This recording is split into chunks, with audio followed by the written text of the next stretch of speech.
તો કેમ છો બધા મજામાં ને તમારા બધાનું સ્ટડી ટેલર ધ હાર્દિકમાં ખૂબ જ સ્વાગત છે. આજે આપણે 9 માર્ચ 2021ના રોજનું ધ હિન્દુનું ગુજરાતીમાં એનાલિસિસ જોઈશું. So I am the Hardik Parmar and latest start our journey towards success. આજનો સૌથી પહેલો આર્ટિકલ જોઈએ તો HC sets up panel to find ways to treat patient with rare disease. High court દ્વારા એવું કહેવામાં આવેલું છે, એક પેનલની રચના કરવામાં આવેલી છે. હાઈકોર્ટ દ્વારા એક પેનલની રચના કરેલી છે. કઈ હાઈકોર્ટ દ્વારા? તો કે દિલ્હી હાઈકોર્ટ દ્વારા. દિલ્હી હાઈકોર્ટે એક પેનલની રચના કરેલી છે કે જે તપાસ કરશે. કોની તપાસ કરશે? કે કોઈ રસ્તો ગોતવાની કોશિશ કરશે. કોઈ રસ્તો ગોતવાની કોશિશ કરશે ટ્રીટ કરવા માટે, ટ્રીટમેન્ટ સારવાર કરવા માટે, એવા દર્દીઓની, એવા પેશન્ટની સારવાર કરવા માટે કે જે રેર ડિસીઝથી પીડે છે. રેર ડિસીઝનો મતલબ શું થાય? એવા કે જે બહુ બધા જોવા નથી મળતા, ભાગ્યે જ જોવા મળે છે. ક્યારેક જોવા મળે. 100, 1000, 10 લાખ વ્યક્તિએ એકાદ આને જોવા મળે, બરાબર. 100માંથી માંડ એકાદ બેન જોવા મળે, 1000માંથી માંડ એકાદ બેન જોવા મળે. તો આવા રેર ડિસીઝ કહેવાય. રેરનો મતલબ થાય ભાગ્યે જ. રેરનો મતલબ જ શું થાય? ભાગ્યે જ. ક્યારેક જ જોવા મળતું હોય. પૂનમના ચાંદ જેમ અથવા બીજના ચાંદ જેમ ક્યારેક જ જોવા મળે એવી રીતે. તો દિલ્હી હાઈકોર્ટે એની માટે 9 સભ્યોની એક પેનલની રચના, એક કમિટીની રચના કરેલી છે, સ્પેશિયલ કમિટીની, જે ભેગી થઈ અને નક્કી કરશે કે આપણે કોઈ એવો ઇલાજ, કોઈ રસ્તો, કોઈ વે ગોતવો પડશે કે જેના કારણે આ જે પેશન્ટ, દર્દી જે છે એના રેર ડિસીઝથી એને અટકાવી શકાય અને એને સારી એવી ટ્રીટમેન્ટ, સારવારને એ બધી આપી શકાય, એને એવી થેરેપી અને એ બધું આપી શકાય કે જે લોકો, જે પેશન્ટ સફરિંગ કરી રહ્યા છે. સફરનો મતલબ શું થાય? કે એ આ રોગથી પીડાઈ રહ્યા છે. સફરને ગુજરાતીમાં શું કહેવાય? પીડાવું, બરાબર. પીડાવું, જે દર્દથી પીડાતો હોય. કોર્ટે આની માટે ઓર્ડર આપેલો છે committee to also give immediate concrete proposal for over crowd funding, પૈસા માટેનું. અને અમુક બાળકોની અંદર પણ આ રેર ડિસીઝ જે છે એ બાળકોની અંદર વધારે પ્રમાણમાં જોવા મળતો હોય છે. તો એની માટે આ બધું કાર્ય કરેલું છે. વાત કરીએ exorbitant fund. The high court's direction came while hearing a bunch of petition filed by patient. હાઈકોર્ટે આવો ચુકાદો કેમ આપ્યો? કારણ કે હાઈકોર્ટની અંદર ઘણા બધા લોકોએ એક પિટિશન, એક અરજી ફાઇલ કરેલી હતી. ઘણા બધા પેશન્ટ દ્વારા અરજી ફાઇલ કરવામાં આવેલી હતી કે આ દર્દીઓ જે છે એ આનેથી સફર કરી રહ્યા છે, પીડાઈ રહ્યા છે. કોને? તો કે આ રેર ડિસીઝથી. રેર ડિસીઝ કયા છે? રેર ડિસીઝના અમુક નામ આપેલા છે, જેમ કે ડીએમડી સૌથી વધુ જોવા મળતો રેર ડિસીઝ છે, એટલે કે ડુચેને મસ્ક્યુલર ડેસ્ટ્રોફી. આ એક ડીએમડી એ શું છે? તો એ એક રેર ડિસીઝ છે. પછી hunters syndrome seeking direction to the government, અને સરકારને પણ નિર્દેશ કરેલો છે કે આવી રીતની કંઈક સારવાર પૂરી પાડવી જોઈએ. ડીએમડી શું છે? Is a condition. ડીએમડીની અંદર શું થાય? તો કે કોઝિસ. જો આનું ફૂલ ફોર્મ યાદ રાખવાની જરૂર નથી, ખાલી ડીએમડી યાદ રાખો તો પણ સારું રહેશે. DMD condition that causes progressive muscles degeneration and weakness in the victim. એટલે કે જે વ્યક્તિને આ ડીએમડી થાય, પહેલાં તો એની અંદર વીકનેસ, નબળાઈ આવી જાય, એનું શરીર ધીમે ધીમે નબળું પડવા માંડે અને મસલ્સ જે છે એ ડીજનરેટ થવા માંડે. ધીમે ધીમે શું થાય? આપણે શરૂઆતની અંદર જોઈએ તો આપણું શરીર જે છે એની અંદર મસલ્સ, હાડકાં, માંસપેશીઓ, એનો વિકાસ થતો હોય. એ શું થાય? વિકાસ થતો હોય. અને જેમ જેમ આપણે મોટા થવી એમ એ જનરેટ થતું હોય. એટલે કે નાનું બાળક હોય ત્યારે એના હાડકાં એ બધું નાનું હોય, પરંતુ જેમ જેમ એ મોટું થતું જાય તો એમ એ મોટું થતું જાય. પરંતુ ડીએમડીની અંદર પરિસ્થિતિ ઊંધી થઈ જાય. મસલ્સ જે છે એ જનરેટ ન થાય, ઉત્પન્ન ન થાય, પરંતુ ડીજનરેટ થાય, એની વિરુદ્ધ થાય, અથવા તો એની અંદર વીકનેસ, નબળાઈ જાય. પછી હન્ટર્સ સિન્ડ્રોમ પરીક્ષામાં ડાયરેક્ટ પ્રશ્ન પૂછે છે. હન્ટર્સ સિન્ડ્રોમ તો એ શું છે? એક રેર ડિસીઝ છે. એ પણ રેર ડિસીઝ છે જે પરિવારની અંદર પાસ થાય છે. એટલે કે એક વ્યક્તિથી બીજા વ્યક્તિની અંદર, પરિવાર, કુટુંબીજનોની અંદર જોવા મળે છે. ઇટ મોસ્ટલી એફેક્ટ્સ આ હન્ટર સિન્ડ્રોમની અંદર બોડી, શરીરની અંદર શું થાય છે? And their bodies can not break down a kind of sugar. એટલે કે હન્ટર્સ સિન્ડ્રોમની અંદર શું થાય? હન્ટર સિન્ડ્રોમની અંદર શું થાય? કે જે વ્યક્તિને આ હન્ટર સિન્ડ્રોમ થયેલો હોય એ જો સુગર, ખાંડ જે છે એ ખાવાનું કાર્ય કરે તો ખાંડ એના શરીરની અંદર જઈ અને બ્રેકડાઉન થતી નથી. That builds bone, skin, tendons and other tissues. આખો મતલબ શું છે એ સમજો. તમે ગમે એ વસ્તુ ખાઓ, બરાબર, સારી વસ્તુ ખાઓ, ખરાબ વસ્તુ ખાઓ, સ્વાદ જે છે, સ્વાદ એ તો ખાલી તમારા જીભને જ આવવાનો છે, બરાબર. તમે પનીર ટીકા ખાઓ, ચાઇનીઝ ખાઓ, સાદું ખાઓ, કાઠિયાવાડી ખાઓ, ગમે એ ખાઓ, એકવાર તમારા પેટમાં જતું રહ્યું પછી તો એની અંદરથી જે વસ્તુ બનવાની હશે એ જ બનશે. એટલે કે પ્રોટીન, સ્ટાર્ચ, કાર્બોદિત, રેસા, આ બધી વસ્તુની અંદર તે વિભાજિત થઈ જશે. એનાથી કાંઈ ફેર નથી પડતો કે તમે શું ખાતું છે, બરાબર. તમે બટેકાનું શાક ખાતું કે ચણાનું કઠોળ ખાતું કે બધી વસ્તુ શરીરની અંદર જઈ તો એક જ ક્રિયા થવાની છે કે એની અંદર પ્રોટીન ને સ્ટાર્ચ, કાર્બોદિતને એની અંદર જે વસ્તુ હશે એ બધી છૂટી પડી જશે, બરાબર. એટલે તમે શું ખાવશો એની યારે કંઈ લેવા દેવા નથી. તો જો કોઈ વ્યક્તિને હન્ટર્સ સિન્ડ્રોમ થઈ ગયેલો હોય તો એ જ્યારે કોઈ પણ વસ્તુ ખાશે તો એની અંદર સુગર, જ્યારે એ સુગર ખાશે, સુગર એટલે કે ખાંડ, સુગર એક બીજી વસ્તુ પણ છે, સુગર એટલે કે જે ગળિયા પ્રમાણની વસ્તુ હોય એ ખાશે તો એને શરીરની અંદર આ સુગરનું બ્રેકડાઉન થશે નહીં, સુગરનું બ્રેકડાઉન થશે નહીં. અને સુગર આપણા શરીરની અંદર બોન એટલે કે હાડકા, સ્કિન એટલે કે ચામડી, ટેન્ડન્સ અને બીજા ટિશ્યુ, બીજી અલગ અલગ પેશી માટે મહત્વની વસ્તુ છે. પ્રશ્ન ડાયરેક્ટ પૂછે છે હન્ટર સિન્ડ્રોમની અંદર શું થાય, તો હન્ટર સિન્ડ્રોમની અંદર વ્યક્તિના શરીરની અંદર સુગર જે છે એ બ્રેકડાઉન થતી નથી, સુગર જે છે એ તૂટતી નથી. Clinical trials R already under way in India four drugs. હવે ડીએમડીની સારવાર માટે ભારતની અંદર ઘણી બધી થેરાપી અને દવા જે છે એ અંડર ટ્રાયલ છે, એટલે કે એની ઉપર ટ્રાયલ જે છે એ ચાલી રહ્યું છે. હવે આપણે વાત કરીએ કે આપણે આ ડીએમડી માટે શું કરેલું છે, આ અથવા તો રેર ડિઝીઝ માટે શું કરેલું છે એ જાણીએ. પહેલાં તો આપણે રાષ્ટ્રીય લેવલની પોલિસી બનાવેલી છે. કેન્દ્રીય સ્વાસ્થ્ય મંત્રાલય અને પરિવાર કલ્યાણ મંત્રાલય, ministry of health and family welfare, એણે પબ્લિશ કરેલી હતી national policy for rare disease, જેના અંતર્ગત 450 જેટલા રેર ડિસીઝ જે છે એની ટ્રીટમેન્ટ, સારવાર કઈ રીતે કરવી એની વાત કરેલી હતી. કેન્દ્ર સરકારે શરૂઆતમાં આ પોલિસી 2017માં બનાવેલી હતી અને પછી 2018ની અંદર ફરીથી એને રિવ્યૂ કરેલી હતી, એમાં સુધારો કરેલો હતો. મેન્સમાં ગમે ત્યારે લખવાનું આવે રેર ડિસીઝનું તો તમને તરત જ ત્યાં national policy on rare disease NPRD એના વિશે તમારે લખવું પડે. આ NPRDમાં શું છે એ જોઈએ. National policy on rare disease 2017-18માં આવેલી હતી. તો એની અંદર અમુક પગલાં લેવાના કીધેલા છે. Policy intends to kick start a registry of rare disease. પહેલાં તો જેટલા પણ રેર ડિસીઝ જે છે એને નોંધણી કરવી પડશે, કારણ કે અમુક રેર ડિસીઝ મેં તમને કીધું ભાગ્યે જ જોવા મળતા હોય, કંઈ બધાને જોવા ન મળતા હોય, તો એની નોંધણી કરવી પડે, એનું લિસ્ટ બનાવવું પડે કે આવા કેટલા છે. આ જે નોંધણી રજિસ્ટ્રેશન છે એ મેન્ટેન જાળવવામાં આવશે કોના દ્વારા, તો કે Indian council of medical research, ICMR, Indian council of medical research. પ્રશ્ન ડાયરેક્ટ પૂછે જે રેર ડિસીઝની જે નોંધણી એનું લિસ્ટ કોણ બનાવે છે, ICMR બનાવે છે. અને આ પોલિસી અંતર્ગત એવું લખવામાં આવેલું હતું કે રેર ડિસીઝ ઇન્ક્લુડ, રેર ડિસીઝની અંદર કયા કયા રોગો આવશે, તો કે જીનેટિક ડિસીઝ એટલે કે જીનની અંદર કંઈક ખામી થઈ ગઈ હોય, એટલે કે સિન્ડ્રોમવાળા જીનેટિક, જનીનની અંદર કંઈક ખામી થઈ ગઈ હોય એવા રોગો. રેર કેન્સર, ભાગ્યે જ જોવા મળતું કેન્સર. ઇન્ફેક્શિયસ ટ્રોપિકલ ડિસીઝ, ઇન્ફેક્શિયસ ટ્રોપિકલનો મતલબ શું થાય, એટલે કે સમશીતોષ્ણ વિસ્તારની અંદર જે ઇન્ફેક્શિયસ ચેપી પ્રકારના રોગો જોવા મળતા હોય એ. અને ડીજનરેટિવ ડિસીઝ, જનરેટિવ એટલે જનરેટ એટલે કે ઉત્પન્ન થવું, અને ડીજનરેટ એટલે એનું વિરોધી, ઉત્પન્ન ન થતું એવા રોગ હશે. આ બધા કોના અંતર્ગત આવશે, એ રેર ડિસીઝની અંદર આવશે. એ આ 2017ની પોલિસી અનુસાર આ વિધાનવાળા વાક્યમાં ડાયરેક્ટ આ જ વિધાન મૂકી દે કે રેર ડિસીઝમાં કયા કયા આવે, તો કે રેર ડિસીઝની અંદર જીનેટિક ડિસીઝ આવે, રેર કેન્સર આવે, ઇન્ફેક્ટિયસ ટ્રોપિકલ ડિસીઝ આવે અને ડીજનરેટિવ ડિસીઝ આવે. બીજી વાત કરીએ, આ પોલિસી અનુસાર રિક્વાયરિંગ વન ટાઈમ ક્યુરેટિવ ટ્રીટમેન્ટ. આ પોલિસી અનુસાર એવું નક્કી કરવામાં આવેલું હતું કે એક વખત જ તે ટ્રીટમેન્ટ આપવાની, સારવાર આપવાની, જેના કારણે એક જ વખતની અંદર આ ક્યોર થઈ શકે, એટલે કે સાજું થઈ જાય, બીમારી જે રોગ જે છે એ મટાડી શકે. Disease that require long term treatment. અમુક એવી ટ્રીટમેન્ટ, અમુક એવા રોગ હોય કે જેને લાંબા સમયની સારવારની જરૂર છે, but where the cost is low, પરંતુ એની કિંમત ઓછી છે. એ બધું પણ આની અંદર સમાવેશ લેવા આ પોલિસીમાં વાત કરી. Those needing long term treatment, પરંતુ અમુક એવી હોય કે જે લોંગ ટર્મ ટ્રીટમેન્ટ છે, લાંબા ગાળાની પ્રક્રિયા છે, પરંતુ એની કોસ્ટ, કિંમત ખૂબ વધારે છે. તો એ બધાને પણ આમાં આવરી લીધેલી છે. Some of the disease in the first category.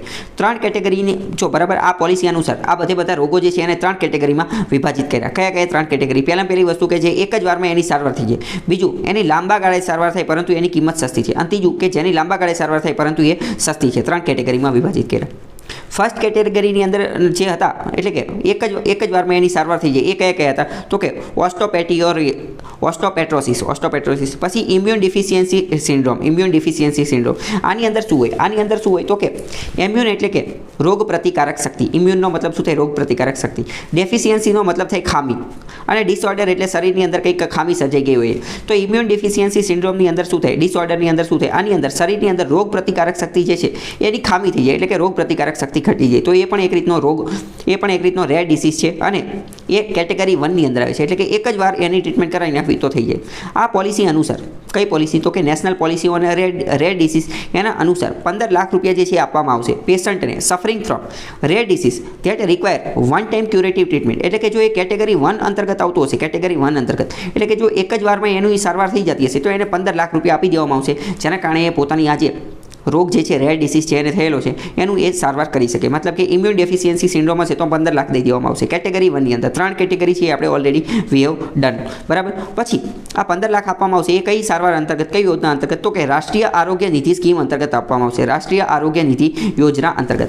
અને આની ટ્રીટમેન્ટ, સારવાર જે છે will be limited to the beneficiaries of Pradhan Mantri Jan આરોગ્ય યોજના. અને આ સારવાર માત્ર અને માત્ર જે આયુષ્યમાન ભારત કાર્ડ ધરાવતા હશે અથવા તો પ્રધાનમંત્રી જન આરોગ્ય યોજના અંતર્ગત જે કવર થતા હશે એને તે આ સારવાર આ 15 લાખ રૂપિયાની સેવા એને જ આપવામાં આવશે. જો 15 લાખ આપવામાં આવશે એ રાષ્ટ્રીય આરોગ્ય નિધિ સ્કીમ અંતર્ગત આપવામાં આવશે અને આની સારવાર જે છે એ પ્રધાનમંત્રી જન આરોગ્ય યોજના અંતર્ગત જે આવતા હશે એને જ આપવામાં આવશે, બધાને આપવામાં નહીં આવે.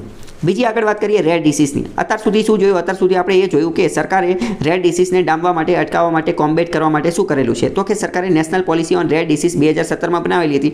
આની અંદર શું કરેલું છે? તો કે રેર ડિસીઝને 3 કેટેગરીમાં વહેંચેલા છે અને એની માટેની 15 લાખની એની સારવારને એ બધું આપેલું છે. હવે જાણીએ કે રેર ડિસીઝ શું છે. Also referred as orphan disease. Orphan એટલે અનાથ. રેર ડિસીઝને અનાથ રોગ પણ કહેવામાં આવે છે. Is any disease that effect a small percentage of population. Rare disease એટલે એવો રોગ કે જે પોપ્યુલેશન વસ્તીના ખૂબ જ ઓછા ટકાની અંદર, ઓછી ટકાવારીમાં જોવા મળતો હોય, બહુ ઓછા લોકોને જોવા મળતો હોય. Most rare disease are genetic. મોટા ભાગના જે રેર ડિસીઝ છે એ જીનેટિક છે, એટલે કે જનીનને લગતા છે, જીનને લગતા છે, જનીનને લગતા છે. વિધાનવાળા વાક્યમાં ડાયરેક્ટ આ કહી દે કે most rare disease are genetic, તો વિધાન સાચું પડી જશે. And are present throughout a person's entire life. Rare disease વ્યક્તિના આખા જીવન દરમિયાન જોવા મળતા, even if symptoms do not immediately appear. ઘણી બધી વાર એવું પણ જોવા મળે કે વ્યક્તિના શરીરની અંદર એના લક્ષણો ન જોવા મળતા હોય રેર ડિસીઝના, તેમ છતાં પણ એના શરીરની અંદર એ રોગ હોય અને આખા જીવન દરમિયાન એ રોગ રહી જતો હોય. Rare disease are કેરેક્ટરાઇઝડ.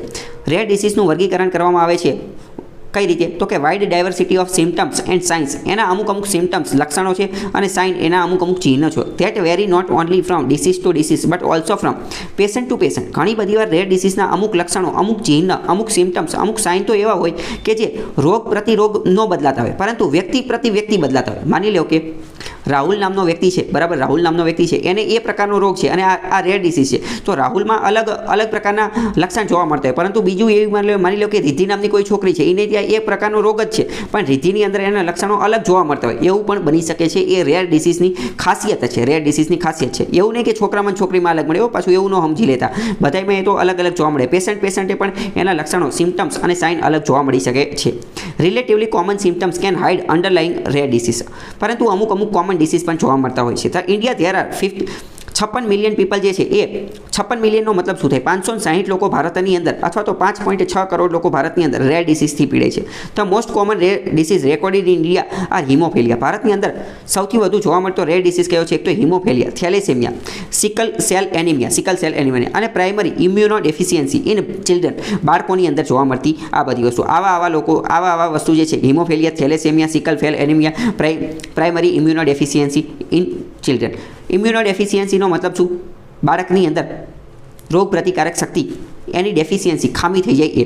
હિમોફેલિયા, થેલેસેમિયા, વિધાનવાળા વાક્યમાં આ પ્રશ્ન પણ પૂછાઈ જાય કે આ બધા રેર ડિસીઝ છે, તો આ સાચી વાત છે. આની સિવાય બીજો મેલેરિયા ને એવું કંઈ કહી દીધું હોય, કમળો ને એવું, તો એ રેર ડિસીઝ નથી. રેર ડિસીઝ આટલા છે. મોટા ભાગના જનીનને લગતા હોય, જીનને લગતા હોય. તો હિમોફેલિયા, થેલેસેમિયા, સિકલ એનિમિયા આ બધા જે છે એ જીનને લગતા છે, જનીનને લગતા છે. હવે બીજી વસ્તુ, જીનને લગતા જે રોગ હોય, જીનને લગતા રોગ, એ મોટા ભાગના એવો રોગ હોય કે જે પેઢી દર પેઢી ટ્રાન્સફર પામતા હોય, એટલે કે આપણા માતા પિતામાંથી આપણા અંદર આવતો હોય. એટલે કે બાળકની અંદર આ જીનવાળા રોગો ક્યાંથી આવતો હોય? તો એના માતા પિતાની અંદર હોય, અથવા માતા અથવા પિતા કોઈ એકની અંદર હોય, તો એની અંદરથી બાળકમાં ટ્રાન્સફર થતું હોય. હિમોફેલિયા, થેલેસેમિયા આ બધા એવા જ રોગો છે કે જે એના માતા પિતામાંથી ટ્રાન્સફર થતા હોય. એટલે કે આને ફેમિલી ડિસીઝ કહી શકાય. પરિવાર દીઠ, વંશ પરંપરાગત રીતે ટ્રાન્સફર થતા હોય. આગળ વાત કરીએ. સચેસ પોમ્પ ડિસીઝ બાળકોની અંદર કયા જોવા મળે? Primary immuno, auto immuno disease, lysosomal storage disorder such as Pompe disease, Hirschsprung disease અને આવા અમુક ડિસીઝ રોગ જે છે એ જોવા મળે. કન્સર્ન એન્ડ ચેલેન્જીસ, આની અંદર કઈ સમસ્યા ને એ બધું રહેલું છે એ જોઈએ. તો રેર ડિસીઝ જે છે એ સિગ્નિફિકન્ટ ચેલેન્જ, અતિ મહત્વની ચેલેન્જ ઊભી કરે છે હેલ્થ કેર સિસ્ટમની ઉપર. કારણ કે આની અંદર પહેલાં તો એટલો બધો ડેટા હોતો નથી. લક્ષણોને એ બધું જે કલેક્ટ કરવું એ બહુ અઘરું છે. મેં તમને કીધું વ્યક્તિ દીઠ પણ એના લક્ષણ જે છે એ બદલાઈ જાય છે. Many cases of rare disease may be serious. ઘણા બધા તો સિરિયસ હોય છે, ક્રોનિક હોય છે, એટલે કે જાન લેવા હોય છે અને જીવને ખતરો આપે એવો હોય છે. એટલે આનું તાત્કાલિક જે છે એ સમાધાન કરવું જરૂરી છે. 2017ના રિપોર્ટ અનુસાર 50% નવા કેસ જે છે એ નોંધવામાં આવેલા છે બાળકોની અંદર રેર ડિસીઝની અંદર. જે રિસ્પોન્સિબલ જવાબદાર છે 35% ઓફ ડેથ. 2017ના ડેટા અનુસાર ખ્યાલ આવ્યો છે કે 50% વધારે રોગ જોવા મળેલા છે રેર ડિસીઝ બાળકોની અંદર, અને એના કારણે 35% બાળકોના મૃત્યુ થઈ ગયેલા છે. 35% બાળકોના મૃત્યુ થઈ ગયેલા છે. પછી વાત કરીએ need of nation wide policy. રાષ્ટ્રીય લેવલની પોલિસીની જરૂર છે. આપણે already national policy on rare disease બનાવેલી છે, પરંતુ હજી આની અંદર પણ સુધારો કરી અને બીજું કાર્ય કરવાનું છે. State as responsibility. અહીંયા મહત્વની વસ્તુ જો તો હેલ્થ, સ્વાસ્થ્ય જે છે એ રાજ્ય યાદીનો વિષય છે. સ્ટેટ એઝ રાજ્ય પાસે જવાબદારી છે. Providing affordable, accessible and reliable health care service two every citizen, રાજ્યની એ જવાબદારી રહેલી છે. DPSP ભાગ 4ની અંદર આપેલું છે કે બધા જ લોકોને, ભારતના બધા જ લોકોને મફત, ફ્રી, એફોર્ડેબલ, એક્સેસિબલ સ્વાસ્થ્યની સુવિધા મળી રહે દરેક નાગરિકને, એવી સુવિધા કરવી જોઈએ કોણે? રાજ્યે. ઇનફેક્ટ કોન્સ્ટિટ્યુશન, બંધારણની અંદર આવી વસ્તુ આપેલી છે કે હેલ્થ કેર સર્વિસ જે છે એ આપેલી છે. ક્યાં? અનુચ્છેદ 21, અનુચ્છેદ 38 અને અનુચ્છેદ 47માં એવું કીધેલું છે કે રાજ્ય એવી કોશિશ કરશે કે બધાને સારી એવી હેલ્થ, સ્વાસ્થ્ય મળી રહે. Given the low volume at which the drugs needed to treat such disease would be consumed, એટલે કે આની માટેના ડ્રગને એ બધું આપવું જોઈએ. પહેલાં તો નેશન વાઇડ પોલિસી બનાવવી જોઈએ, ઓર્ફન ડ્રગ આપવા જોઈએ, ઇન્સેન્ટિવાઇઝ પ્લેયરને એ બધું આપવું જોઈએ. હવે બીજો મહત્વનો આર્ટિકલ જોઈએ તો Jan Aushadhi is helping the poor. તાજેતરમાં વડાપ્રધાન નરેન્દ્ર મોદી દ્વારા એવું કીધેલું છે કે જન ઔષધિ જે છે, જન ઔષધિ એ પુઅર, ગરીબ લોકોને વધારે ને વધારે મદદ કરી રહી છે. પહેલાં તો જન ઔષધિ શું છે એ તમે જાણો.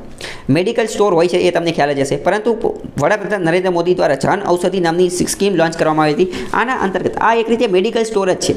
એ મેડિકલ સ્ટોરનું નામ જ શું હોય? જન ઔષધિ. મતલબ કે કોઈ પ્રાઇવેટ મેડિકલ સ્ટોરેથી તમે દવા લેવ તો તમને બહુ મોંઘી મળે, અને જન ઔષધિમાંથી તમે દવા લેવ તો એ એકદમ સસ્તી મળે. એ એકદમ કેવી મળે? સસ્તી મળે. બરાબર. કેમ? કારણ કે જન ઔષધિ સ્ટોરમાં જે દવા મળતી હોય એ જનરલી કેવી હોય? જેનરિક દવા હોય.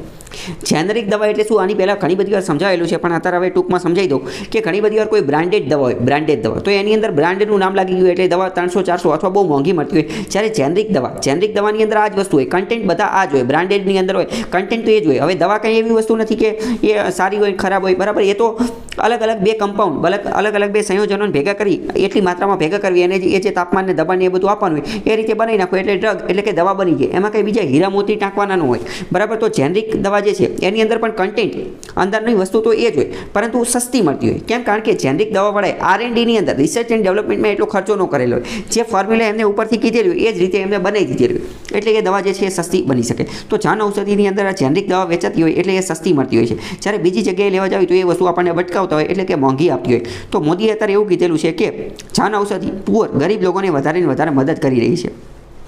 અર્જિંગ people to buy affordable medicine. Affordable એટલે કે આપણને પરવડે એવી દવા આપણે જન ઔષધિ કેન્દ્રમાંથી ખરીદી શકીએ છીએ. આ જન ઔષધિ કેન્દ્ર એનું ઇનોગ્રેટેડ, એટલે કે એનું ઉદ્ઘાટન ક્યારે કરેલું હતું? એટ 75મી 7500 જન ઔષધિ કેન્દ્ર જે છે એ બનાવવામાં આવેલું. ક્યાં? તો કે national north eastern Indira Gandhi regional institute of health and medical sciences, ત્યાં બનાવવામાં આવેલું શિલોંગની અંદર. As part of his address, જો 7500 નંબરના 7500 નંબરનું જન ઔષધિ કેન્દ્રનું ઉદ્ઘાટન કર્યું. ક્યાં? શિલોંગની અંદર. શિલોંગ ક્યાં આવેલું છે? મેઘાલયની અંદર. એનું નામ શું રાખ્યું? તો કે north eastern Indira Gandhi regional institute of health and medical sciences. ત્યારે એમને આ વાત કીધી. જન ઔષધિ યોજના જે છે એ એક રીતે ગરીબ લોકોની અને મિડલ ક્લાસ લોકોનું મિત્ર બની રહ્યું છે. કેમ? કારણ કે એની અંદર સસ્તી દવાને એ બધું મળે છે, એટલે કે હેલ્થની બાબતમાં ખૂબ સારું એવું કાર્ય છે. વાત કરીએ તો ડિમાન્ડ ફોર ઇન્ડિયન મેડ મેડિસિન્સ, અને આની અંદર મોટે ભાગે ભારતમાં બનેલી દવા જે છે એ વેચવામાં આવતી હોય છે. અને સર્જરી કરવા માટે જે સાધનોને એ બધા હોય એ પણ એની અંદર આ જન ઔષધિની અંદર ભારતમાં બનેલી વસ્તુ તે મોકલવામાં આવતી હોય છે. ઓપરેશનમાં જે સર્જરીમાં જે સાધનોની જરૂર પડે એ પણ ઇન્ડિયન મેડ જ હોય છે. લાર્જ નંબર ઓફ એમ્પ્લોયમેન્ટ, અને આના કારણે ભારતના લોકોને એમ્પ્લોયમેન્ટ, રોજગારીની એ બધી વસ્તુ પણ મળે છે. અત્યારની વાત કરીએ તો 75 જેટલા આયુષ માટેના આયુષ માટેની મેડિસિન દવાઓ જે છે એ પણ જન ઔષધિની અંદર જોવા મળે છે. Patient will be benefit by getting AYUSH medicine at a reduce cost, એટલે કે આ બધી દવાઓ એને સસ્તામાં મળી જાય છે. The field of Ayurveda and Ayush medicine will also B benefit. આ બધાના કારણે એને ફાયદો થાય છે. આયુષ્યમાન યોજના જે છે એના અંતર્ગત વ્યક્તિને, એટલે કે પરિવાર દીઠ 5 લાખ રૂપિયાનો વીમો જે છે આપવામાં આવે છે. તો એ પણ મહત્વનું છે. હવે આપણે થોડું આ જે પ્રધાનમંત્રી ભારતીય જન ઔષધિ પરિયોજના જે છે એના વિશે થોડી વાત કરીએ. પ્રધાનમંત્રી ભારતીય જન ઔષધિ પરિયોજના આ શું છે? તો આ એક રીતનો કેમ્પેઇન હતો જે ડિપાર્ટમેન્ટ ઓફ ફાર્માસ્યુટિકલ દ્વારા લોન્ચ કરવામાં આવ્યો હતો 2018ની અંદર, કે જેના અંતર્ગત ક્વોલિટી મેડિસિન, ગુણવત્તાયુક્ત દવાઓ જે છે એ સસ્તા ભાવે, પરવડી શકે એવા ભાવે લોન્ચ કરવામાં આવે. એની માટે આ PMBJP સ્કીમ લોન્ચ કરવામાં આવેલી હતી. અને સ્પેશિયલ કેન્દ્ર નોન એઝ પ્રધાનમંત્રી ભારતીય જન ઔષધિ કેન્દ્ર. એની માટે જન ઔષધિ કેન્દ્ર મતલબ કે એક રીતના મેડિકલ સ્ટોરની સ્થાપના કરવામાં આવી હતી, જ્યાં બધી દવાઓ જે છે ક્વોલિટીવાળી દવાઓ સસ્તામાં મળી શકે એની માટે. અને એની માટે bureau of pharma PSU of India is the implementing agency of PMBJP. આનું અમલીકરણ કરવા માટે કઈ સંસ્થા રાખવામાં આવી? તો કે BPPI, એટલે કે bureau of pharma public sector undertaking of India, એટલે કે બ્યુરો ઓફ ફાર્મા જે ભારત સરકારની જે કંપની છે એ આનું અમલીકરણ કરતી હતી. તો વિધાનવાળા વાક્ય કહી દે અથવા તો ડાયરેક્ટ જ પૂછી લે કે એનું અમલીકરણ કોણ કરે છે. તો આ અને BPPI bureau of pharma public sector undertaking of India A department of pharmaceutical અંતર્ગત કાર્ય કરે છે. એ તમારે યાદ રાખવાનું છે. અહીંયા અતિ મહત્ત્વની વસ્તુ એ યાદ રાખજો કે BPPI અને આ જન ઔષધિ કેન્દ્ર જે છે એ ડિપાર્ટમેન્ટ ઓફ ફાર્માસ્યુટિકલ અંતર્ગત આવે છે. ડિપાર્ટમેન્ટ ઓફ ફાર્માસ્યુટિકલ અંતર્ગત, આ હેલ્થ અંતર્ગત કે એના અંતર્ગત આવતું નથી. કેમ? કારણ કે દવા બનાવવા માટે એ બધા માટે શું આ ફાર્માસ્યુટિકલ ને કેમિકલ ને એ બધાની જરૂર પડે એટલે એના અંતર્ગત આવે છે.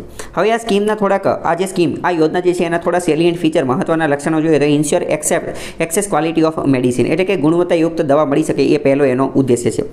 અને કવરેજ જે જેનેરિક મેડિસિન જે છે એ બધા લોકો સુધી કવરેજ મળી શકે, બધા લોકોને પહોંચી શકે એવું એનો ઉદ્દેશ્ય છે. બીજું, reduce out of pocket expenditure. Out of pocket એક્સપેન્ડિચરનો મતલબ શું?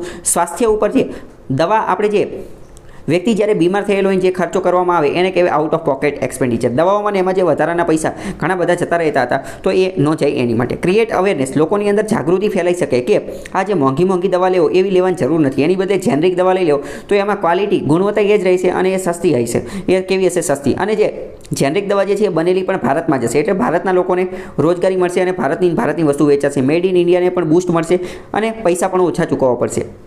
બીજી વાત કરીએ, આ પબ્લિક પ્રોગ્રામ ઇન્વોલ્વિંગ ગવર્મેન્ટ, એક એવો પ્રોગ્રામ કે જેના અંતર્ગત સરકાર, સરકારી company, private company, NGO, society, cooperative bodies આ બધા ભેગા થઈ અને અવેરનેસ જાગૃતિ ફેલાવી રાખે છે. આના અંતર્ગત જેનરિક મેડિસિન, જેનરિક દવાઓની ડિમાન્ડ જો ક્રિએટ કરવામાં આવે તો improving access to better healthcare, તો આપણે આ હેલ્થકેર સેક્ટરને સારી એવી રીતે કોસ્ટ બેનિફિટને એ બધું કરી શકે છે. જેનરિક મેડિસિનનો મતલબ શું થાય? પહેલાં તો આની કોઈ ડેફિનેશન, કોઈ પ્રોપર ડેફિનેશન છે નહીં. ऑफ जेनरिक और branded medicine under drug and cosmetic act 1948 बराबर. जो ડ્રગ એન્ડ કોસ્મેટિક એક્ટ 1944નો છે અને રૂલ્સ 1945. આ બેની અંદર પહેલાં તો ક્યાંય પણ જેનરિક મેડિસિનની અથવા બ્રાન્ડેડ મેડિસિનની એની ક્યાંય ડેફિનેશન આપવામાં આવેલી નથી. પરંતુ તેમ છતાં પણ જેનરિક મેડિસિન જે છે આ જનરલી ધોઝ જેનરિક મેડિસિન એટલે એવી દવાઓ કે જેની અંદર કન્ટેન્ટ જે છે એ સેમ અમાઉન્ટ હોય, કન્ટેન્ટ જે છે એ જ હોય, પરંતુ અને એનો ડોઝ જે છે એ પણ એ જ હોય, પરંતુ administration by same route of administration as of that branded medicine. Branded જેમ જ બનાવેલી હોય પરંતુ એક વસ્તુ એ બ્રાન્ડેડ હોય અને આ જનરલ લેવલે બનેલી હોય, લોકલ લેવલે, એટલે એને કહેવાય જેનરિક.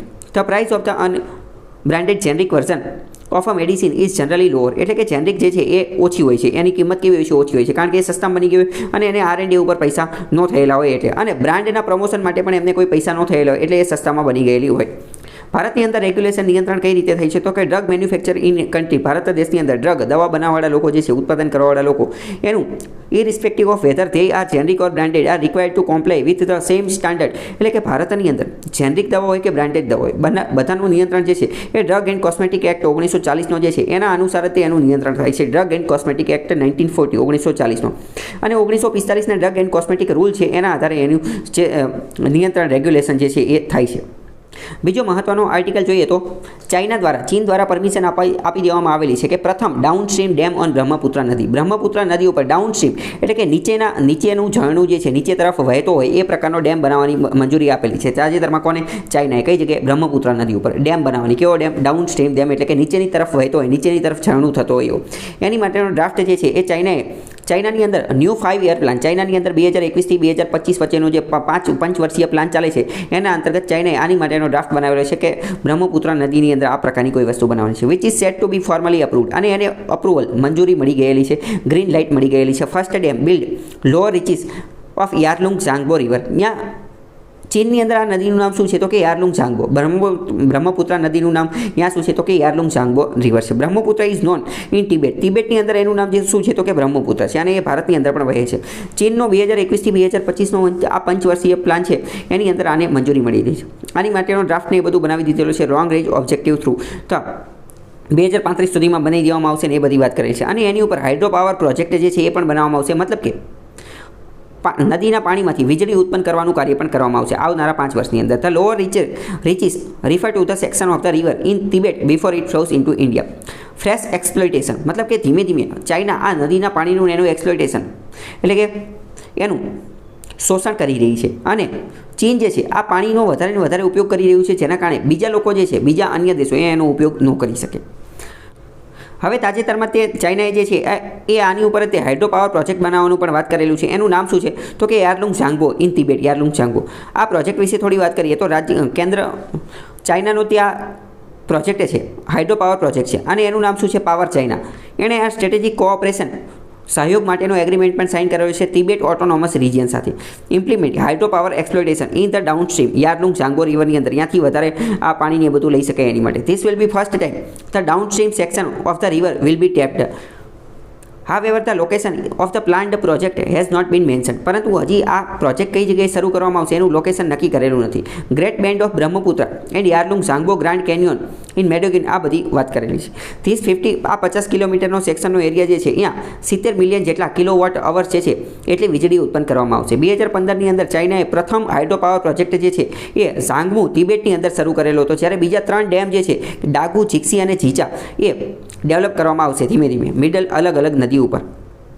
અહીંયા તમે નકશો જોઈ શકો છો અને નકશાની અંદર તમને ખ્યાલ આવશે કે આ બ્રહ્મપુત્રા નદી અહીંથી વહે છે, બરાબર. બ્રહ્મપુત્ર પ્રશ્ન ડાયરેક્ટ પૂછે બ્રહ્મપુત્રા નદી ભારતની અંદર એન્ટ્રી ક્યાંથી લે છે, તો બ્રહ્મપુત્રા નદી ભારતની અંદર અરુણાચલ પ્રદેશની અંદર નામચા બારવા નામનો પર્વત છે, નામચા બારવા નામનો પર્વત ત્યાંથી એન્ટ્રી લે છે આ જગ્યાએ, બરાબર. આ જગ્યાએથી નામચા બારવા નામનો પર્વત અને ત્યાંથી એન્ટ્રી લે છે અને ત્યાંથી પછી યુ ટર્ન મારે છે, બરાબર. આવી રીતે વળી અને જાય છે. નોર્થ ઇસ્ટ માટે એ અતિ મહત્ત્વની નદી છે. બીજો મહત્ત્વનો ઇકોનોમી સંબંધિત આર્ટિકલ જોઈએ તો આઈ ઓન યુએસ બોન્ડ ઇલ્ડ, એટલે કે અમેરિકાના જે બોન્ડ જે છે અમેરિકાના બોન્ડ એની ઇલ્ડમાં વધારો થયો છે, અને એના કારણે તમને પ્રશ્ન થાય કે અમેરિકાની બોન્ડ ઇલ્ડમાં વધારો થયો તો એમાં ભારતને શું લેવા દેવા? એમાં ભારતને ઘણા લેવા દેવા છે. કેમ? કારણ કે જેવો તે અમેરિકાના બોન્ડ ઇલ્ડમાં વધારો થયો તો એના કારણે ભારતના એફપીઆઈ, ભારતની અંદર જે એફપીઆઈ હતું એમાં 4,275 કરોડ રૂપિયા જે છે એ ઓછા થઈ ગયા માત્ર એક જ અઠવાડિયાની અંદર. આખો મુદ્દો શું છે એ તમે સમજવાની કોશિશ કરો. ભારતની અંદર સ્ટોક માર્કેટની અંદર શેર બજારની અંદર વિદેશના જેટલા લોકોએ પૈસા રોકાણ કરેલા હોય, ઇન્વેસ્ટ કરેલા હોય શેર બજારની અંદર, સ્ટોક માર્કેટની અંદર વિદેશના જેટલા લોકોએ પૈસા રોકાણ કરેલા હોય એને શું કહેવાય? એફપીઆઈ એટલે કે ફોરેન પોર્ટફોલિયો ઇન્વેસ્ટમેન્ટ. મતલબ કે વિદેશના એ લોકો કે જે ભારતના શેર બજારની અંદર ટ્રેડિંગ કરતા હોય અથવા પૈસા રોકાણ કરતા હોય. તો હવે આ જે રોકાણ કરવાવાળા લોકો જે છે એમનો બિઝનેસ, એમનો મુખ્ય કાર્ય જે હોય એ હોય કે પૈસા રોકવાના, પૈસાનું રોકાણ કરવાનું અને એની અંદરથી જે પૈસા આવે એના કારણે એમનું ઘર ચાલતું હોય, બરાબર. આ એમનો નોકરી હોય, આ એમનો રોજગાર હોય, બરાબર. કે અલગ અલગ જગ્યાએ પૈસા રોકવાના, તો એ પૈસા રોકશે ક્યાં? એ પૈસા એ જગ્યાએ રોકશે જ્યાં એને વધુ ઇન્ટરેસ્ટ મળતું હશે, જ્યાં એને વધુ રિટર્ન મળતું હશે. તો અમેરિકાના લોકો ભારતના શેર બજારમાં પૈસા કેમ રોકે? કારણ કે એને ભારતની અંદર વધુ ઇન્ટરેસ્ટ, ભારતની અંદર વધારે વ્યાજ મળતું એટલે ભારતની અંદર પૈસા રોકે. પરંતુ અત્યારે શું થયું? અમેરિકાના અંદર જે બોન્ડ જે છે અમેરિકાના બોન્ડ એની ઇલ્ડ વધી ગઈ છે. ઇલ્ડનો મતલબ શું? ઇલ્ડ એટલે બોન્ડ ઉપર મળતું વ્યાજ. ઇલ્ડનો મતલબ શું? બોન્ડ ઉપર મળતું વ્યાજ. તો હવે અમેરિકાના જે બોન્ડ હતા એનું વ્યાજ વધી ગયું છે. તો પહેલાં એ ભારતની અંદર કેમ રોકતા હતા? એફપીઆઈ લોકો, ફોરેન પોર્ટફોલિયો ઇન્વેસ્ટમેન્ટ, ભારતના શેર બજારમાં અથવા ભારતની અંદર પૈસા કેમ રોકતા હતા? કારણ કે ભારતની અંદર વ્યાજ વધુ મળતું હતું એટલે. પરંતુ હવે તો અમેરિકાના બોન્ડની અંદર ઇલ્ડ વધી ગઈ છે, અમેરિકાના બોન્ડનું વ્યાજ વધી ગયું છે એટલે એ લોકોએ અહીંયા ભારતમાં જે પૈસા રોક્યા હતા એ કાઢી અહીંયા પાછા લઈ ગયા. ક્યાં? અમેરિકાના બોન્ડની અંદર રોકી દીધા છે. એના કારણે ભારતની અંદરથી 4,275 કરોડ રૂપિયા ભારતના જે માર્કેટની અંદર એફપીઆઈ દ્વારા જે ફરતા હતા એ ડાયરેક્ટ ક્યાં વયા ગયા? અમેરિકાની અંદર, બરાબર. અમેરિકાના બોન્ડમાં. આટલી વસ્તુ તમને ખ્યાલ આવી ગયો છે, બરાબર. આ બધું એટલા માટે થયું છે. અહીંયા જે લખેલું છે એ બધું એ જ સમજાય છે. According to data available from the national security depository limited NSDLના ડેટા અનુસાર ઓવરસીઝ ઇન્વેસ્ટર, ઓવરસીઝ એટલે કે દરિયાપારના ઇન્વેસ્ટર, રોકાણકારો લોકો જે છે એને 881 કરોડ રૂપિયા ઇક્વિટીઝનો મતલબ શું થાય? ઇક્વિટીઝનો મતલબ જે શેર હોય કે જેમાં માલિકીના શેર હોય એ વેચી દીધેલા છે અને લઈ અને જતા રહ્યા છે. અને 4,275 કરોડ રૂપિયા જે છે એ ડેબ એટલે કે ઉધારીમાંથી લઈ અને જતા રહ્યા છે. કેમ? કારણ કે મતલબ કે ટોટલ 5,156 કરોડ ભારતના માર્કેટમાંથી લઈ અને જતા રહ્યા છે. એટલે કે હકીકતમાં હતા તો એમને જ રોકાણ કરેલું હતું, પરંતુ હવે એમને પાછા ઉઠાવી લીધા છે. કેમ? કારણ કે એમને બીજે છે એ સારું રોકાણ મળતું હતું. ક્યાં? તો કે અમેરિકાના બોન્ડની અંદર મળતું હતું એ, બરાબર. અહીંયા એ બધી વસ્તુ લખેલી છે. બીજો મહત્વનો આર્ટિકલ જોઈએ તો અત્યારે ખ્યાલ આવે છે કે શું ઇથેનોલ જે છે એ પેટ્રોલ કરતાં પણ સસ્તું થઈ ગયું છે. પેટ્રોલ અત્યારે એટલું મોંઘું થઈ ગયું છે કે ઇથેનોલ એની કરતાં પણ સસ્તું થઈ ગયું છે. તો આના અંતર્ગત સુગર ઇન્ડસ્ટ્રી, ખાંડ ઉદ્યોગ જે છે એને થોડો ઘણો ફાયદો થાય એમ છે.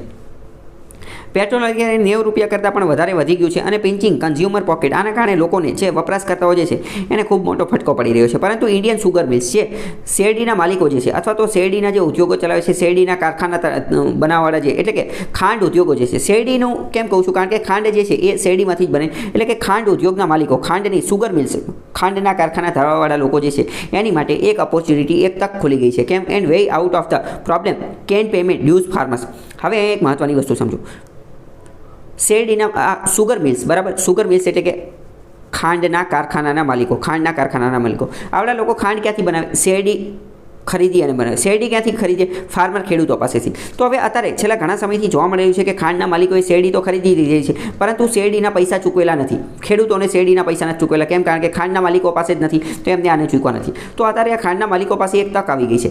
કઈ તક? તો કે ઇથેનોલ અત્યારે પેટ્રોલ કરતાં સસ્તું બની ગયું છે, તો એનો ઉપયોગ કરી શકાય ફ્યુલ તરીકે, ઈંધણ તરીકે ઉપયોગ કરી શકાય. શેરડીમાંથી ઇથેનોલ બનાવી શકાય. શેરડીમાંથી શું કરી શકાય? ઇથેનોલ બનાવી શકાય અને એને વેચવાનું ને એ બધું કાર્ય કરી શકાય. તો એના કારણે આ ખેડૂતોને પણ ફાયદો થઈ શકે. કેમ? કારણ કે શેરડી ખરીદી લે, શેરડીમાંથી ઇથેનોલ બનાવે, ઇથેનોલ વેચવાનું કાર્ય કરે. ઇથેનોલ જે છે ફ્યુલ બળતણ તરીકે કાર્ય કરે. પેટ્રોલ અત્યારે ખૂબ મોંઘું છે, તો ઇથેનોલનો ઉપયોગ કરે તો બધું સૌ સારાવાના થઈ જાય. એવી કંઈક વાંધો છે. OMC oil marketing company to set procure 283 crore return, એટલે કે ઓઇલ માર્કેટિંગ કંપની એમને નક્કી કરી નાખેલું છે કે પેટ્રોલની કિંમત વધી રહી છે, એટલે હવે અમે 283 કરોડ લીટર જેટલું ઇથેનોલ જે છે એ લઈશું, એ ખરીદવાનું કાર્ય કરશું અને એને બ્લેન્ડ કરીશું, મિક્સ કરીશું. પેટ્રોલની અંદર 10% ભેગું કરીશું, એટલે કે 2020-21ની અંદર, બરાબર. એટલે કે એમને નક્કી કર્યું છે કે હવે 10% જેટલું મિક્સ કરવામાં આવશે પેટ્રોલની અંદર. કોને? ઇથેનોલને. ધીસ ઇઝ અગેન્સ્ટ 100 પહેલાં શરૂઆતમાં આ જે છે 167 કરોડ, 179 કરોડ અને 150 કરોડ ખરીદવાના હતા, પરંતુ હવે એ વધારીને ડાયરેક્ટ કેટલું કરી નાખ્યું છે? 283 કરોડ ઇથેનોલ જે છે એ ખરીદશે, એટલે ખેડૂતોને પણ ફાયદો થશે. હવે અહીંયા તમારે એ પણ સમજવાનું છે શું? તો કે બેલેન્સ સપ્લાય જે છે એ જળવાઈ રહ્યો છે. તો balance supply would be ethanol from fermentation of whole sugar cane juice. આ જે ઇથેનોલ જે છે એ સુગર કેન શેરડીમાંથી જે બનાવવામાં આવે એની વાત કરે છે. And the intermediated B heavy state B પ્રકારની જે સ્ટેટ મોલાસીસ હશે એની અંદરથી જોવા મળશે. મોલાસીસનો મતલબ શું? મોલાસીસનો મતલબ છે સુગર, આ જે શેરડી હોય, શેરડીની અંદરથી રસ કાઢી નાખવામાં આવે, જે પાછળનો જે ડૂચો વધેલો હોય એને મોલાસીસ કહેવામાં આવે છે. Mills will also be paid. આના અંતર્ગત બી હેવી માટેના બધા માટે અલગ અલગ પૈસાને આપવામાં આવશે. એટલે કે હવે ખાંડ ઉદ્યોગો અથવા તો ખાંડના જે માલિકો જે છે કે જેમને શેરડી ખરીદેલી છે એમને હવે આ ઇથેનોલ બનાવવા માટે શેરડી વેચશે તો એમને પણ ઘણો ફાયદો થશે. અથવા મોલાસીસ જે ઓલા ડૂચા વેચી દેશે વધારાનો કચરો, એ પણ તો પણ એમને ફાયદો થશે. ટેક્સ ઓન ઇથેનોલ ઉપર કેટલો ટેક્સ લાગે છે એ પણ વાત કરી. Ethanol today requires no subsidy. ઇથેનોલને કોઈ સબસિડીની જરૂર નથી. સરકાર only has to ensure it is taxed less than petrol. સરકારે માત્ર ખાલી એ ધ્યાન રાખવાનું છે કે એની ઉપર પેટ્રોલ કરતાં ઓછો ટેક્સ લાગે. ઇથેનોલ અ બાયોફ્યુલ. ઇથેનોલ એક પ્રકારનું બાયોફ્યુલ છે અને પેટ્રોલ સાથે મિક્સ કરી શકાય છે, જેના કારણે ભારતનું જે ઓઇલ ઉપર નિર્ભરતા જે છે એને દૂર કરી શકાય અને ભારતની અંદર ઓઇલ જે છે એ વાપરી શકાય. Also the oxygen in ethanol help blend petrol burn more completely and so cut emission. જો એ પણ સમજવાનું છે. ઇથેનોલને પેટ્રોલમાં મિક્સ કરવાનો બીજો એક છુપાયેલો ફાયદો એ પણ છે કે ઇથેનોલની અંદર ઓક્સિજન આવે છે અને ઓક્સિજન જે છે એ કોઈપણ વસ્તુને સળગવામાં મદદ કરે. તો હવે જો પેટ્રોલની અંદર ઇથેનોલને મિક્સ કરી દેવામાં આવશે તો ઇથેનોલની અંદર ઓક્સિજન હશે, એટલે આ ઓક્સિજન ઇથેનોલના માધ્યમથી એ પેટ્રોલને ફટાફટ સળગવામાં મદદ કરશે અને સળગવામાં મદદ કરશે એટલે એનું સંપૂર્ણ દહન થશે. જો કોઈપણ વસ્તુનું અપૂર્ણ દહન થાય તો એની અંદર કાર્બન મોનોક્સાઇડ ને એ બધું નીકળે, કાર્બન ડાયોક્સાઇડ ને એ બધું નીકળે, અને જો સંપૂર્ણ દહન થાય તો એવું કંઈ નીકળે નહીં. તો મતલબ કે ક્લીન ફ્યુલ, તો પ્રદૂષણને એ બધું પણ ઓછું થાય, બરાબર. સંપૂર્ણ દહન થશે. કેમ? કારણ કે ઓક્સિજન મદદ કરશે ઇથેનોલ દ્વારા પેટ્રોલને સંપૂર્ણ દહન કરવામાં, વ્યવસ્થિત સળગી શકે એની માટે. ઇથેનોલ વાત કરીએ તો ઇથેનોલની અંદર 99% જેટલો આલ્કોહોલ આવે છે, જ્યારે 5% જેટલું જે છે એની ઉપર 5% જેટલો GST લાગે છે. પ્રશ્ન પૂછે છે કે ઇથેનોલની અંદર આલ્કોહોલ, તો કે 99% અને 5% એની ઉપર શું આવે છે? GST આવે છે. This is unlike rectifying spirit. આને રેક્ટિફાઈડ સ્પિરિટ પણ કહેવાય છે, અથવા તો portable grade extra neutral alcohol પણ કહેવામાં આવે છે, જેની અંદર 95% પ્યોર હોય છે અને સ્ટેટ ગવર્મેન્ટ અલગ અલગ ડ્યુટી નહીં લાગે છે. 5% GST on ethanol slashed from 18% in July 2018ની અંદર આ ઇથેનોલ ઉપર 18% GST લાગતો હતો, પરંતુ પછી એને ઘટાડી અને 5% કરી નાખેલું હતું. હવે અહીંયા આપણે એ પણ જાણી લઈએ કે 2018ની અંદર ભારતે નેશનલ બાયોફ્યુલ પોલિસી પણ લોન્ચ કરેલી હતી. મતલબ કે બાયોફ્યુલમાંથી આપણે બળતણ બનાવશું, જેના કારણે આપણે જે છે એ આત્મનિર્ભર બની શકીએ ઓઇલની બાબતમાં, ક્રૂડ ઓઇલની બાબતમાં. તો આ જે બાયોફ્યુલ જે છે એને 3 કેટેગરીમાં વહેંચવામાં આવેલા છે, એ તમને ખબર હોય. એક તો 1G, 2G અને 3G. First generation, second generation અને third generation. First generation biofuel કોને કહેવાય? તો કે બાયો ઇથેનોલ અને બાયોડીઝલ, કે જે એડવાન્સ બાયોફ્યુલ જે છે એને ફર્સ્ટ જનરેશનના કહેવાય. સેકન્ડ જનરેશનના કોને કહેવાય? તો સેકન્ડ જનરેશન એટલે કે ઇથેનોલ મ્યુનિસિપલ સોલિડ વેસ્ટ, એટલે કે જે કચરો હોય નગરપાલિકામાં એની આજુબાજુમાં જે કચરો, એ બધા જે કચરો ભેગો કરતા હોય એ કચરાની અંદરથી જે ફ્યુલ બનાવવામાં આવે, ઇથેનોલ એ બધું બનાવવામાં આવે, અથવા બીજો ઘન કચરામાંથી જે બનાવવામાં આવે એને શું કહેવામાં આવે? સેકન્ડ જનરેશનનો બાયોફ્યુલ કહેવામાં આવે છે. પહેલાની અંદર બાયો ઇથેનોલ અને બાયોડીઝલ. ઇથેનોલ શું છે? તો કે ઇથેનોલ સેકન્ડ જનરેશન. અને થર્ડ જનરેશનની અંદર શું હોય? તો કે થર્ડ જનરેશનની અંદર બાયોફ્યુલ્સ જેવા કે બાયો CNG આવી શકે છે. બાયો CNG પ્રશ્ન ડાયરેક્ટ પૂછાઈ જાય. શું પૂછાઈ જાય? કે બાયો ઇથેનોલ અને બાયોડીઝલ જે છે એ કોના અંતર્ગત આવશે? તો એ ફર્સ્ટ જનરેશનમાં. ઇથેનોલ અને મ્યુનિસિપલ સોલિડ વેસ્ટ તો સેકન્ડ જનરેશનમાં, અને બાયો CNG તો કે થર્ડ જનરેશનની અંદર આવશે. તો હવે આજ માટે આટલું રાખીએ, બાકી કાલે મુલાકાત થશે. ત્યાં સુધી જોડાયેલા રહો સ્ટડી ટેલર હાર્દિક સાથે.